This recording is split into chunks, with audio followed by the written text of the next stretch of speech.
જય ભીમ બધાને.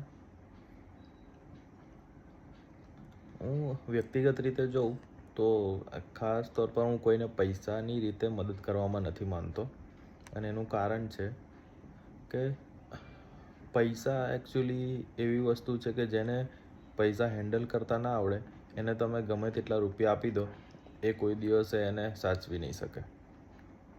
અમારા ગામમાં, જેમ કે સયાજીપુરા ગામમાં, વડોદરામાં છે, આજવા ચોકડીની પાસે, ત્યાં 25 વર્ષ પહેલાં ઘણા લોકો એવા હતા, એમાં વધારે પડતા આદિવાસી સમાજના લોકો હતા, અને એમાં અમારા પોતાના પણ રિલેટિવ લોકો છે એવા કે જેમને લાખો રૂપિયા આવ્યા હતા આજથી 25 વર્ષ પહેલાં. પણ આજની તારીખમાં એમની પાસે કોઈ પૈસા નથી, અને આજે એ લોકો પોતે નોકરી કરે તો જ મતલબ ઘર ચાલે એવી હાલત છે. અને પણ કેવી નોકરી? બાજુમાં સયાજી માર્કેટ છે, ત્યાં શાકભાજીની દુકાનો હોય, ત્યાં આગળ નોકરી કરવા જાય, કેટલાક ફેક્ટરીઓમાં નોકરી કરવા જાય. કેટલાક લોકો પાસે એટલા રૂપિયા હતા કે એ ટાઈમે જેવા પૈસા આવ્યા જમીનો વેચીને તો તૈયારીમાં ગાડીઓ ખરીદી લીધી, ટ્રેક્ટરો ખરીદી લીધા.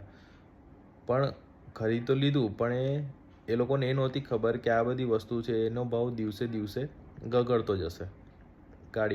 ગાડીની જે વેલ્યુ છે અથવા ટ્રેક્ટરની વેલ્યુ છે, એનો જે ઉપયોગ કરવાનો તો એમને ખ્યાલ જ નહોતો કે કેવી રીતે ઉપયોગ કરી શકાય. એ માત્ર પોતાના જલસા કરવા માટે, લોકોને બતાવવા માટે એ લોકોએ ગાડીને બધું ખરીદી લીધું હતું. અને જે પૈસા એનાથી નોકરી ધંધા તો કરતા જ નહોતા, એટલે ઘરે બેઠા રહ્યા શાંતિથી, અને પોતાના એ જે બેંકમાં પડેલા પૈસા હતા એને જ વાપરતા ગયા.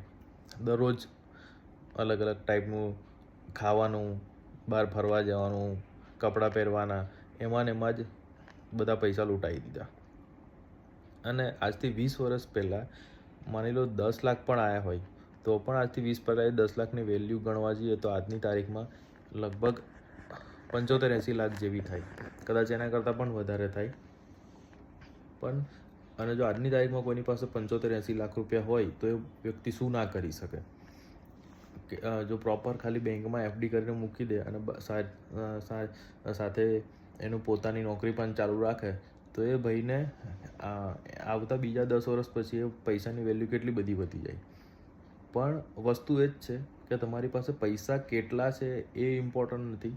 જો તમને હેન્ડલ કરતા ના આવડતું હોય તો તમારી પાસે કરોડો રૂપિયા હોય તો પણ તમે એને વેડફી નાખ્યો એવું છે.